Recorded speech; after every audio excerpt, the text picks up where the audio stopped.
అయిపోయింది స్థానిక సంస్థల ఎన్నికలు నిర్వహించి కోర్టు అక్షింతలేసిన మీదట అనేక సార్లు కోర్టు మొట్టికాయలేసి ఎన్నికలు జరపకపోవడం వల్ల ఇవాళ కేంద్ర ప్రభుత్వం నుంచి మనకు రావాల్సిన నిధులు గ్రాంట్లు వేల కోట్ల రూపాయలు రాకపోకుండా ఆగిపోవడం కారణం ఈ అసమర్థ కాంగ్రెస్ ప్రభుత్వ విధానాలు. సరైన టైంలో గనక నగర పాలక సంస్థలకి మున్సిపాలిటీలకి స్థానిక సంస్థలకు ఎన్నికలు నిర్వహించుంటే పెద్ద ఎత్తున సెంట్రల్ గవర్నమెంట్ నుంచి మనకు రావాల్సిన నిధులు మనకు వచ్చాయి. మన నిధులతో మన విజయవాడ నగరాన్ని అనేకమైన సమస్యల్ని పరిష్కరించుకునే పరిస్థితి ఉండేది. ఈ రోజున అడ్డగోలుగా ఏకపక్షంగా ఓట్లు సీట్లు అనే ప్రాతిపదిక మీద ఈ రాష్ట్రాన్ని విభజించడానికైతే కాంగ్రెస్ అధిష్టానానికి ముందుకొచ్చింది కానీ విజయవాడ నగరాన్ని లేదంటే మున్సిపాలిటీల్ని ఇక్కడ స్థానిక సంస్థల్ని పట్టించుకోవడంలో పూర్తిగా నిర్వీర్యం అయిపోయింది. ముఖ్యంగా కృష్ణానది ఒడ్డున ఉన్నాం మనం.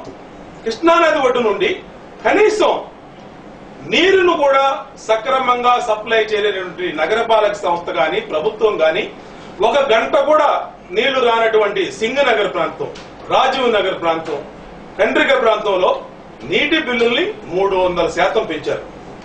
ఆస్తి పన్నులు పెంచారు, నీటి పన్నులు పెంచారు, చెత్త మీద పన్నులు వేశారు. అలాగే నడక మీద కూడా పన్నేయాలని చూసినటువంటి స్పెషల్ ఆఫీసర్ల పరిపాలనలో విజయవాడ నగర ప్రజలు అభివృద్ధికి దూరంగా ఆఖరికి పులివెందులకు కూడా ఒక ఔటర్ రింగ్ రోడ్డు ఉంది. విజయవాడ నగరానికి కార్పొరేషన్ ఏరియాలో ఇంతమంది 12 లక్షల మంది జనాభా ఉన్నటువంటి విజయవాడ నగరానికి నగరం లోపల నుంచే NH9, NH5 రెండు జాతీయ రహదారులు విజయవాడ నగరం మధ్యలో వెళ్తా ఉన్నా ట్రాఫిక్ సమస్యల్లో విజయవాడ నగరం ఇబ్బంది పడతా ఉన్నా పట్టించుకున్నటువంటి కాంగ్రెస్ ప్రభుత్వ విధానాల వల్ల విజయవాడ నగరానికి ఔటర్ రింగ్ రోడ్డు నిర్మించకపోవడం వల్ల దుర్గగూడ దగ్గర ఫ్లైఓవర్ గాని, సింగనగర్ లో ఫ్లైఓవర్లు గాని, గుణదల్లో కనెక్టింగ్ ఫ్లైఓవర్ని నిర్మించి గాలిలోనే కూలిపోయినాయి. ఇంత దుర్మార్గంగా ఏకపక్షంగా స్వార్థంతో అవినీతితో చేసినటువంటి పరిపాలన పట్ల ప్రజలు విసుగు చెందిన ఈ సమయంలో ఎన్నికలు వచ్చినాయి. ఇవాళ ప్రజలందరూ కూడా నిస్వార్థమైన డివిజన్ సేవకులు అంటే కార్పొరేటర్ల కోసం చూస్తా ఉన్నారు. తెలుగుదేశం పార్టీ అనేక సార్లు విజయవాడ నగర మేయర్ గా గాని విజయవాడ కార్పొరేటర్లుగా నిస్వార్థంగా సేవనందించారు. మరి ఈ రోజున డివిజన్లలో చాలా డివిజన్లలో బీసీలు ఉన్న చోట బీసీలకు రిజర్వేషన్ రాకపోయినా, ఎస్సీలు ఉన్న చోట ఎస్సీలకు రిజర్వేషన్ రాకపోయినా అర్థాంతరంగా 28 రోజుల గడువులోపే ఎన్నికల తేదీల్ని ప్రకటించిన తెలుగుదేశం పార్టీ పటిష్టమైన స్థితిలో విజయవాడ 59 డివిజన్లలో పోటీకి అభ్యర్థులు సిద్ధం చేశాం. మరి సెంట్రల్ నియోజకవర్గంలోని 20 డివిజన్లలో మా అభ్యర్థుల్ని ఇప్పటికే ఫైనల్ చేయడం జరిగింది. రాష్ట్ర అధిష్టానం ప్రకటించడం జరిగింది. తప్పనిసరిగా రేపు మార్చి 30వ తారీఖు నాడు జరగబోయే ఈ స్థానిక సమరంలో అందరూ కూడా ప్రజలందరూ కూడా తెలుగుదేశం పార్టీకి పట్టం కట్టాలని నిర్ణయించుకున్నారు. మా కార్పొరేటర్ల విజయాన్ని ఆల్రెడీ నిర్ణయించారు. తప్పనిసరిగా రేపు ఎన్నికల్లో మేము కార్పొరేట్ అభ్యర్థులు మా అభ్యర్థులు అఖండ మెజార్టీతో గెలవబోతా ఉన్నారు. కాబట్టి ఈ రోజున డివిజన్ల వారీగా మా అభ్యర్థులు మా సెంట్రల్ నియోజకవర్గ టీం ని మీ ముందుకి పరిచయం చేస్తా ఉన్నాం. మొట్టమొదటిగా మా సీనియర్ అర్బన్ నాయకులు మాజీ ఫ్లోర్ లీడరు ముప్పా వెంకటేశ్వరరావు 42వ డివిజన్ తెలుగుదేశం పార్టీ అభ్యర్థిగా ఆయన బరిలోకి దిగడం జరిగింది. మరి ఆయన గతంలో ఈ 42వ డివిజన్ లో హనుమాన్పేట గాని గాంధీనగర్ ప్రాంతాల్లో పూర్తి స్థాయిగా ఆయన పనిచేయటం. కాంగ్రెస్ పార్టీ అవినీతి అంటే కాంగ్రెస్ పార్టీ, వైఎస్ఆర్ కాంగ్రెస్ పార్టీ అంటేనే జైలు జగన్ పార్టీ, దొంగ పార్టీ నేతలాడు. ఇవాళ ప్రజలు తెలుగుదేశం పార్టీ వైపు చూస్తా ఉన్న ఈ సమయంలో మంచి వ్యక్తుల్ని, అనుభవం ఉన్న వ్యక్తుల్ని, స్వచ్ఛమైన తెల్ల కాగితం లాంటి మా అభ్యర్థుల్ని నియమించడం జరిగింది. మా సెంట్రల్ నియోజకవర్గ ప్రజలకి మరొకసారి మనస్ఫూర్తిగా వినమ్రంగా నమస్కారాలు చెప్తూ కోరుకుంటా ఉన్నాం. వాళ్ళ విజయానికి మీ ఆశీస్సులు అందచేయమని చెప్పి మరి ఈ డివిజన్ లో ముప్పా వెంకటేశ్వరరావు ఆయన గతంలో చేసిన పనులు గాని రేపొద్దున కార్పొరేటర్ అభ్యర్థిగా అయినా చేసే పనులు గాని ఇప్పుడు వివరిస్తారని ఈ సందర్భంగా తెలియజేస్తా ఉన్నా.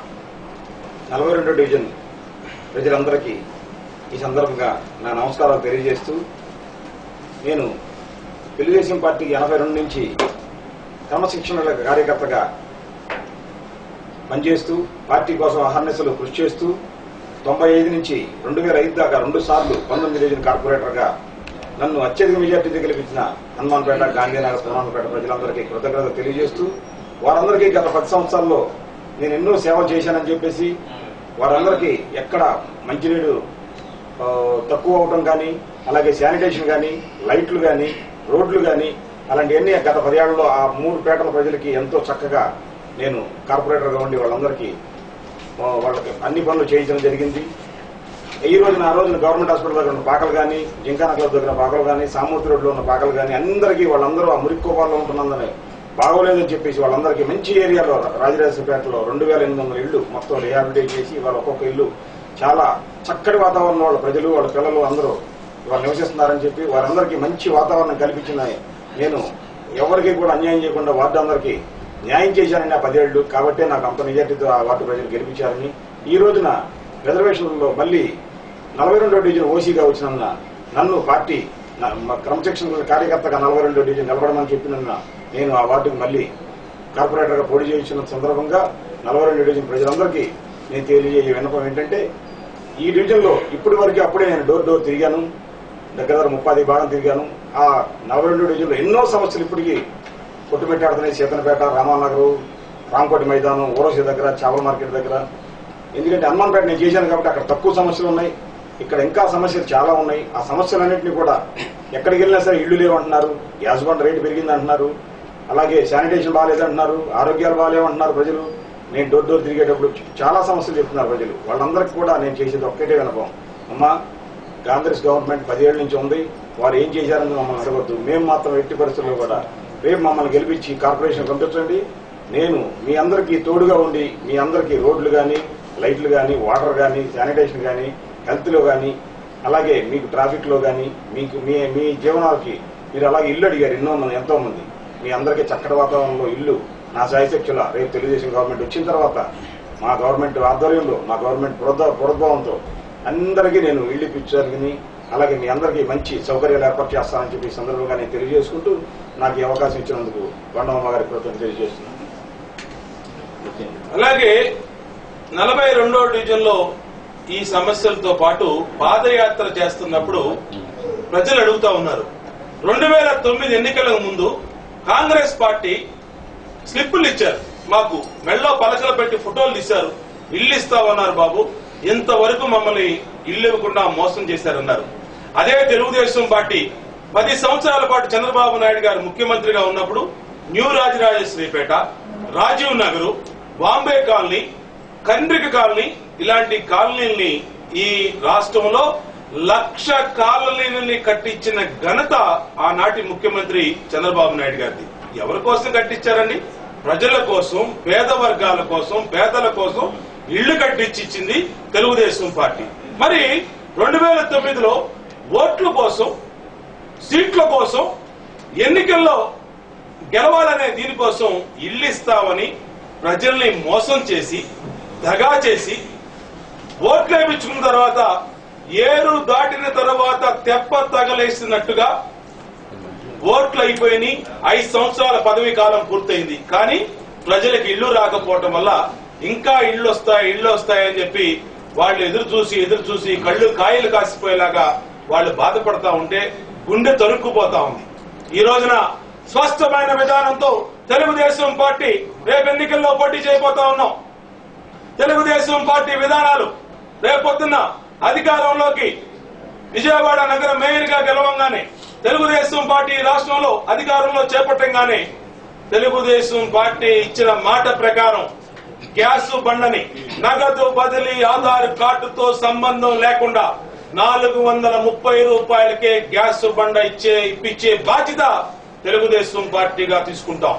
అలాగే మహిళల కోసం డ్వాక్రా మహిళా పొదుపు సంఘాన్ని స్థాపించి మహిళల ఆర్థిక ప్రగతిని పురోగమించడం కోసం ఆ రోజున మహిళా సంఘాలు స్థాపించినటువంటి డ్వాక్రా మహిళా పొదుపు సంఘాల సృష్టికర్త చంద్రబాబు నాయుడు గారు ఇవాళ ఆడపడుచులు కష్టాల్లో ఉన్నారు, మా సోదరి మనులు కష్టాల్లో ఉన్నారు.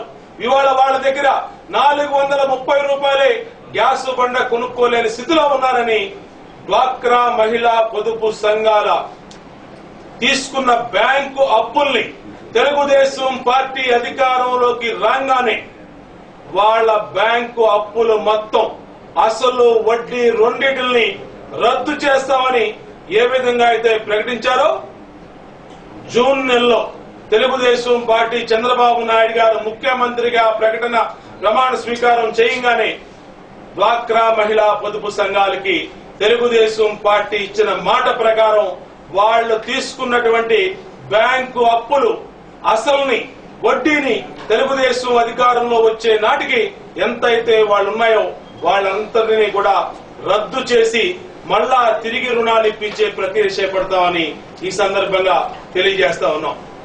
అలాగే ఇప్పుడు 54వ డివిజన్ లో అక్కడ మా కార్పొరేటర్ అభ్యర్థిగా మొన్నటిదాకా పనిచేసినటువంటి మా గోకుల రమణరావు నిస్వార్థంగా ఆ డివిజన్ అభివృద్ధి ఏకైక లక్ష్యంగా పనిచేసి ఆ డివిజన్ లో రైతు బజార్ని పెట్టించిన ఘనత మా కార్పొరేటర్ గా పనిచేసినటువంటి గోకుల రమణరావుది. ఆ డివిజన్ లో సిమెంట్ రోడ్లని ఏ రోడ్డుకి వెళ్ళినా సరే సిమెంట్ రోడ్లు వేయించిన ఘనత తెలుగుదేశం పార్టీ కార్పొరేటర్ గా మా రమణరావు చేసిన పని. అలాగే 54వ డివిజన్ లో మంచినీళ్లు పూర్తి స్థాయిలో వాళ్ళకి అందించాలనే ఉద్దేశంతో 2 వాటర్ ట్యాంకుల్ని కట్టించిన ఘనత తెలుగుదేశం పార్టీదని సందర్భంగా చెప్తా ఉన్నాం. డివిజన్ లోని రోడ్లు గాని వీధి లైట్లు గాని నీటి సమస్యను గాని అలాగే రైతు బజార్ని గాని పెట్టించి ఆ డివిజన్ పూర్తిగా అభివృద్ధి చెందడానికి నాంది పలికినటువంటి పార్టీ తెలుగుదేశం పార్టీ.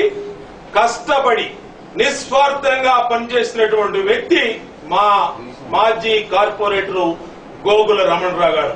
మరి ఇవాళ రిజర్వేషన్ భాగంలో ప్రక్రియలో ఆ సీటు మరి ఓసీ మహిళకి కేటాయించబడింది ఎన్నికల సంఘం.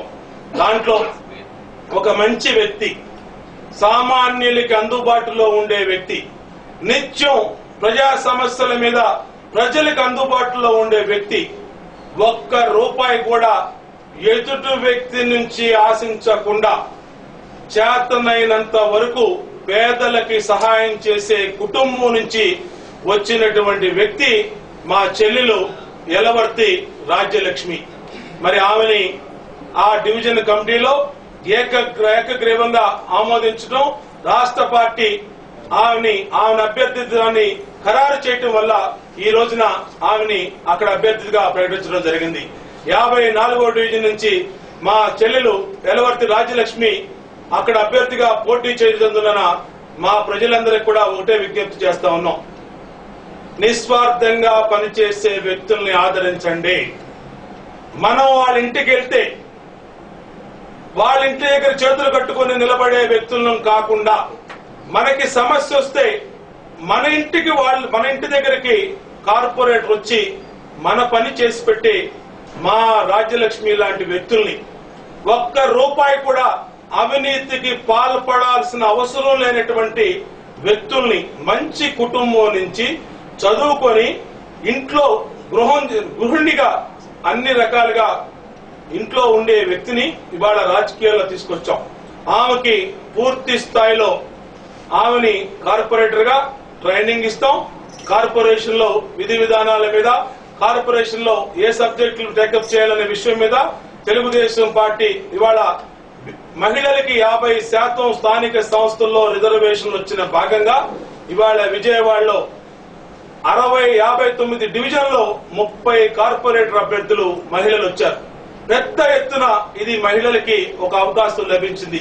మరి ఇలాంటి మంచి వ్యక్తులను గనక మీరు మీ సంపూర్ణ సహాయ సహకారాలు అందించి మీ చల్లని ఆశీస్సులు వాళ్ళకి ఇస్తే రేపొద్దున మీకు ఒక రేషన్ కార్డు కావాలన్నా, ఒక పింఛన్ కావాలన్నా, అలాగే ఒక రోడ్డు కావాలన్నా, ఒక లైట్ కావాలన్నా, అలాగే మీ డివిజన్ లో ప్రధాన సమస్యగా ఉన్నటువంటి చెత్త డంపింగ్ యార్డు మీ వెనకాల ఉంది. వాసనతో, దుర్వాసనతో, పొగతో అల్లాడిపోతున్నారు మా ఆడపడుచులు. మరి ఆ సమస్యలు తీరాలంటే మంచి వ్యక్తుల్ని మీరు ఎన్నుకోవాల్సిన అవసరం ఉంది.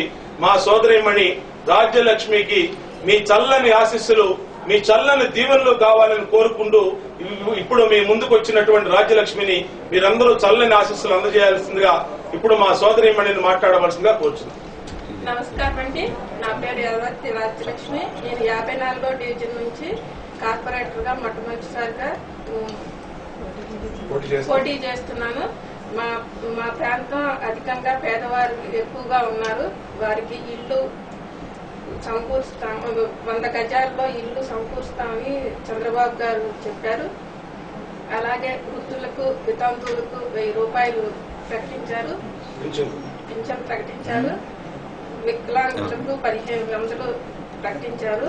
మా వార్డులో ఉన్న చెత్త డంపింగ్ తరలిస్తాము. అలాగే దోమలను నివారిస్తాము. స్థానిక సమస్యలకు అందుబాటులో ఉంటాము. మరి ఇలాంటి మంచి వ్యక్తుల్ని స్వచ్ఛమైన మనసుతో ప్రజాసేవ చేయాలని విచ్చేసినటువంటి వ్యక్తుల్ని మీరందరూ ఆదరించాల్సిన అవసరం ఉంది. ఎందుకంటే మిగిలిన పార్టీలు చూసాం, జైలు చరిత్ర గల పార్టీలు. జైలుకెళ్ళొచ్చిన వ్యక్తులు ఇవాళ పార్టీలు పెడితే వాళ్ళ నాయకుడిని ఆదర్శంగా తీసుకొని, మా నాయకుడు 1,00,000 కోట్లు వాళ్ళ నాన్న ముఖ్యమంత్రిగా ఉన్నప్పుడు సంపాదించుకున్నాడే, ఇవాళ మా నాయకుడు ముఖ్యమంత్రి అభ్యర్థిగా పోటీ చేస్తున్నాడే, మరి మేము కార్పొరేటర్ అభ్యర్థులుగా మేము కూడా ఖర్చు పెట్టి గెలిచి మా నాయకుడిని ఆదర్శంగా తీసుకొని అని వాళ్ళు గనక ప్రయత్నిస్తే ఏ విధంగా దోపిడీకి ఉంటుందో ఒక్కసారి ఆలోచించమని విజ్ఞులైనటువంటి ఓటరు మహాశయుల్ని కోరుతా ఉన్నా. కాబట్టే స్వచ్ఛమైన వ్యక్తుల్ని, సేవాభావంతో కలిగినటువంటి వ్యక్తుల్ని, మన దగ్గర 1 రూపాయి కూడా ఆశించనటువంటి వ్యక్తుల్ని మాత్రమే రేపు కార్పొరేటర్లుగా మనం గెలిపించుకుంటే మనకి కూడా వాళ్ళు చేసే సేవ అలాగే ఉంటుంది. వాళ్ళు బహుమతి ఇచ్చారనో కొన్ని చోట్ల నిలబడుతున్నాయి. వైఎస్ఆర్ కాంగ్రెస్ పార్టీ నాయకులు కుక్కర్లు ఇచ్చారని చెప్తా ఉన్నారు. ఇంకో చోట 1000 రూపాయలు నగదు ఇస్తామన్నారు అంటున్నారు. ఇంకో చోట ఇంకోటి ఇస్తామన్నారు. మేము అడుగుతా ఉన్నాం ఓటర్ మహాశయుల్ని, ఒక కుక్కరు వాళ్ళు ఇచ్చారని మనం ఓటేస్తే, ఒక కుక్కరు ఇచ్చినోడు వ్యాపార దృక్పథంతో ఇస్తాడు. ఒక కుక్కరు ఇచ్చినోడు 10 కుక్కర్లు సంపాదించుకుంటాడు రేపు మన ఓటుతో. 1000 రూపాయలు ఒక ఓటు ఇస్తే రేపొద్దున ఈ 1000 రూపాయలు ఇచ్చినటువంటి వ్యక్తి తాను గెలిచిన తర్వాత 10,000 సంపాదించుకోవడానికి ప్రయత్నిస్తాడు. కాబట్టి ఇటువంటి వ్యక్తుల్ని నిర్మూలించాల్సిన అవసరం ఉంది. స్వచ్ఛమైన పాలన కోసం స్పష్టమైన విధానాలతో 2014 ఎన్నికలకి వెళ్లబోతున్నటువంటి తెలుగుదేశం పార్టీని మీ చల్లని ఆశీస్సులతో గనక ఆదరిస్తే రాబోయే కాలంలో స్వచ్ఛమైన పాలన, సమర్థవంతమైన పాలన, అవినీతి రహితవంతమైన పాలన అందించి మీకు సేవ చేసుకునే భాగ్యాన్ని మా కార్పొరేటర్లకి, తెలుగుదేశం పార్టీ అభ్యర్థులకి అవకాశం ఇవ్వమని కోరుకుంటూ ఇప్పుడు 44వ డివిజన్ నుంచి మరి పోటీ చేయించున్నటువంటి బీసీ జనరల్ అభ్యర్థి, బీసీ జనరల్ రిజర్వేషన్ లో భాగంగా బీసీ జనరల్ అవటం జరిగింది. అక్కడ కాకు మల్లికార్జున యాదవ్ గతంలో నుంచి నిస్వార్థంగా పార్టీకి పనిచేస్తూ సాంస్కృతిక విభాగం అధ్యక్షుడిగా పనిచేసి, డివిజన్ అధ్యక్షుడిగా పనిచేసి అనేకమైన సామాజిక సేవా కార్యక్రమాల్లో ముందుండి సమైక్యాంధ్ర ఉద్యమంలో గాని, అలాగే దానికి ముందు జరిగినటువంటి అనేకమైన కార్యక్రమాల్లో ఆయన ఒక నటుడుగా, ఒక కళాకారుడుగా నిత్యం ప్రజల్లో ఉండి ప్రజల సేవ చేసే వ్యక్తిగా, ఏ స్వార్థం లేనటువంటి వ్యక్తిగా ఉన్నటువంటి అక్కడ 44వ డివిజన్ లో పోటీ చేస్తున్న కాకు మల్లికార్జున యాదవ్ ని తెలుగుదేశం పార్టీ అభ్యర్థిగా సైకిల్ గుర్తు మీద మీరు ఓటు వేసి గెలిపిస్తే నిరారంభుడు, అలాగే అవినీతి రహిత పాలన కోసం రేపొద్దున మీరు భానునగర్ లో గాని, గులాబీ తోటలో గాని, లక్ష్మీనగర్ లో గాని ఏ ప్రాంత వాసులైనా ఆయనకు ఒక్క ఫోన్ చేస్తే వచ్చి మీ ఇంటి దగ్గర ఎలాగైతే దండం పెట్టుకుంటా ఇక్కడ ఉన్నారో అదే విధంగా మీకు నమస్కారం పెట్టి మీ ఇంటి దగ్గర నుంచొని ఆ పని పూర్తి చేసి మీ దగ్గర నుంచి వెళ్లేటటువంటి వ్యక్తి, మనస్తత్వం కలిగినటువంటి వ్యక్తి కాకు మల్లికార్జున యాదవ్. మరి ఆయన్ని మీ చల్లని ఆశీస్సులతో గెలిపించవలసిందిగా కోరుకుంటూ ఇప్పుడు కాకు మల్లికార్జున యాదవ్ 44వ డివిజన్ తెలుగుదేశం పార్టీ అభ్యర్థిని ఆయన కూడా ఓటర్లని ప్రజలు రిక్వెస్ట్ చేసుకోవాల్సిందిగా కోరుచున్నాను. నమస్కారం అండి. నా పేరు కాకు మల్లికార్జున యాదవ్. 1995లో నారా చంద్రబాబు నాయుడు గారి పరిపాలన దక్షతకు ఆకర్షితున్నై తెలుగుదేశం పార్టీలో చేరి తెలుగుదేశం పార్టీ 46వ డివిజన్, ఒకప్పుడు 26వ డివిజన్ కార్యదర్శిగా, అర్బన్ కార్యదర్శిగా, తెలుగు యువత కార్యదర్శిగా, రాష్ట్ర సాంస్కృతిక విభాగం అధికార ప్రతినిధిగా, తెలుగుదేశం పార్టీ అర్బన్ సాంస్కృతిక విభాగం అధ్యక్షుడిగా, 44వ డివిజన్ గత 3 పర్యాయములుగా తెలుగుదేశం పార్టీ అధ్యక్షుడిగా బొండా ఉమాశ్వరరావు గారి ఆశీస్సులతో ఆధ్వర్యంలో నేను కొనసాగుతున్న తరుణంలో నేను అధ్యక్షుడిగా ఉన్నటువంటి 44వ డివిజన్ బీసీ జనరల్ గా కేటాయించిన దాంట్లో డివిజన్ పట్ల అవగాహన ఉన్న నన్ను పార్టీ గుర్తించి అభ్యర్థిగా నియమించినందుకు మొట్టమొదటిసారిగా నియోజకవర్గ ఇన్ఛార్జ్ అయినటువంటి బొండా ఉమాశ్వరరావు గారికి, అర్బన్ అధ్యక్షులైనటువంటి బుద్దాయంకన్ గారికి, రాష్ట్ర అధ్యక్షుడు నారా చంద్రబాబు నాయుడు గారికి నా కృతజ్ఞతలు తెలియజేస్తూ, ప్రియమైన నా డివిజన్ ప్రజలారా, నేను ఒక సుశక్తుడైన సైనికుడిలాగా మీకు సేవ చేయడానికి సిద్ధంగా ఉన్నాను.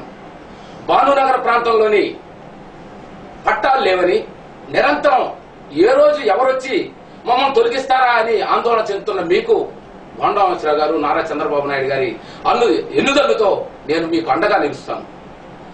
మీకు పట్టాలు ఇవ్వడం గాని, బీఫారాలు ఇవ్వడం గాని ఒక్క తెలుగుదేశం పార్టీ హయాంలోనే జరిగిందని మీరు గుర్తుపెట్టుకోండి. మీరు ఎవరి బెదిరింపులకి బెదిరిపోవాల్సిన అవసరం లేదు. తెలుగుదేశం పార్టీ మీకు అండగా ఉంటుంది. ఇవాళ సెంట్రల్ నియోజకవర్గానికి ఒక సైనికుడు లాంటి అభ్యర్థి మనకు వచ్చారు.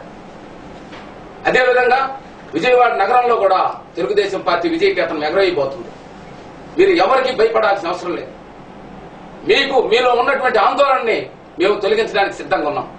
బొండా ఉమాశ్వరరావు గారికి ఈ సందర్భంగా కూడా మేము తెలియజేస్తున్నాం. ఆయన ఆధ్వర్యంలో రేపు అవసరమైతే రాష్ట్ర పార్టీ మేనిఫెస్టోలో భానునగర్ ప్రాంతంలోని ప్రజలకి పక్కా పట్టాలు ఇప్పించే విధానం గాని, పక్కా గృహాలు నిర్మించే దాంట్లో గాని పూర్తి స్థాయిలో ఆయన సహాయ సహకారాలతో నేను మీకు సేవలు చేయడానికి సిద్ధంగా ఉన్నాను. అదేవిధంగా గులాబీ తోట ప్రాంతానికి వస్తే కలవకట్ట ప్రాంతాన్ని అంతటిని తొలగించి నిర్మానుష్యంగా తయారు చేసి పెట్టారు. దాన్ని పార్కుల రూపంలో గాని, పెద్ద రోడ్డు రూపంలో గాని దాన్ని చక్కగా తయారు చేసి మన ప్రాంతాన్ని ఒక మోడల్ విలేజ్ గా తీర్చిదిద్దడానికి నేను సిద్ధంగా ఉన్నాను. ఒక కమ్యూనిటీ హాల్ కావాలంటున్నారు మన వాళ్ళంతా, దాన్ని రప్పించడానికి సిద్ధంగా ఉన్నాను. మీరు ఎక్కడికో వెళ్లి చేతులు కట్టుకుని ఇంకొకరిని అభ్యర్థించాల్సిన అవసరం లేదు. ఇవాళ విడో పెన్షన్స్ కానీ, వృద్ధాప్య పెన్షన్లు కానీ చంద్రబాబు నాయుడు రాగానే 1000 రూపాయలు పెంచుతానంటున్నారు. నేను అవసరమైతే కమిషనర్ తో మాట్లాడి మన డివిజన్ లో ఒక్కరు కూడా వృద్ధాప్య పెన్షన్ అర్హులైనటువంటి వాళ్ళని ఒక్కరిని కూడా వదిలిపెట్టకుండా నేను ఏరి జల్లిడి బట్టి మీ అందరికి వృద్ధాప్య పెన్షన్లు వచ్చేటట్టు చేస్తాను. వికలాంగులు ఇప్పటికీ ఉన్నారు మా డివిజన్ లో. నేను డోర్ టు డోర్ తిరుగుతుంటే నాకు కనపడుతున్నారు. వాళ్ళందరూ కూడా 1500 రూపాయలు ఒక్క నెల రోజులు మీరు ఆగండి. నారా చంద్రబాబు నాయుడు గారు అధికారంలోకి వస్తున్నారు. రాష్ట్రాన్ని స్వర్ణాంధ్రప్రదేశ్ గా తీర్చిదిద్దడానికి సిద్ధంగా ఉన్నారు. సెంట్రల్ నియోజకవర్గంలో బొండా ఉమాశ్వరరావు గారు రేపు ఎమ్మెల్యేగా గెలుస్తున్నారు. వీరిద్దరి సహకారంతో డివిజన్ లో ఒక్కరిని కూడా నేను వదిలిపెట్టకుండా విడో పెన్షన్స్, వృద్ధులకి వృద్ధాప్య పెన్షన్లు, వికలాంగుల పెన్షన్లని నేను అందించడంలో సిద్ధంగా ఉంటాను. అదేవిధంగా లక్ష్మీనగర్ ప్రాంతానికి వస్తే వాటర్ ఛార్జీలు చూడండి, ఒకసారి డ్రైనేజ్ ట్యాక్సులు చూడండి. సొంత ఇల్లు ఉందని పేరే గాని ట్యాక్సుల రూపంలో నెల నెల ఎంతెంత వెచ్చిస్తున్నారు. దీనికి కారణం ఎవరు? కడుపు నిండిన నాయకులు మనకు అక్కర్లేదు. తపనతో, యువరక్తంతో నేను మీ ముందుకు వస్తున్నాను. మీరు ఆదేశిస్తే నేను ఏం చేయడానికైనా సిద్ధంగా ఉన్నాను మా నాయకులు అండదండలతో. కాబట్టి సోదరులారా, సోదరిమణులారా, నా అక్క చెల్లెలారా, నా డివిజన్ ప్రజలారా, ఒక్కసారి యువకుడిని నేను మీ ముందుకు వచ్చాను. నన్ను ఆశీర్వదించండి, గెలిపించండి. ఈ 5 సంవత్సరాలు మీకు నేను అండగా ఉంటాను. మీరు చెప్పే ప్రతి కార్యక్రమంలోనూ, మీరు చేసే ప్రతి పనిలోనూ నేను మీకు అన్నదమ్ముడుగా ఉంటాను. ఈ ఒక్క అవకాశాన్ని నాకు కల్పించండి. పార్టీ ఇచ్చినటువంటి ప్రతి కార్యక్రమాన్ని నేను తెలుగుదేశం పార్టీ సుశక్త సైనికుడిగా పనిచేయడానికి సిద్ధంగా ఉన్నానని తెలియజేసుకుంటూ, నాకు ఈ అవకాశం ఇచ్చినటువంటి మా నియోజకవర్గ ఇన్ఛార్జ్ బొండరామరావు గారికి నా హృదయపూర్వక కృతజ్ఞతలు తెలియజేస్తూ సెలవు తీసుకుంటున్నాను. మీరంతా రేపు జరిగేటువంటి 30వ తారీఖు జరిగేటువంటి కరెక్ట్ గా 15 రోజులు ఉన్నాయి. రేపు ఆదివారం కాకుండా పై వచ్చే ఆదివారం ఆ రోజు ప్రతి ఒక్కరూ పోలింగ్ స్టేషన్కి రండి. సైకిల్ గుర్తు మీద ఓటేయండి. మీ యొక్క ఓటుని మీరు సద్వినియోగం చేసుకోండి. నాలాంటి యువకుడిని గెలిపించండి. మీకు అండదండగా ఉంటానని తెలియజేసుకుంటూ సెలవు తీసుకుంటున్నాను. ఒక్కసారి ఆలోచించండి. తెలుగుదేశం పార్టీ ఓటేయండి, సైకిల్ గుర్తు ఓటేయండి, తెలుగుదేశం పార్టీని గెలిపించండి. రాష్ట్ర అభివృద్ధికి, మన డివిజన్ అభివృద్ధికి తోడ్పడండి అని విన్నవించుకుంటూ సెలవు తీసుకుంటున్నాను.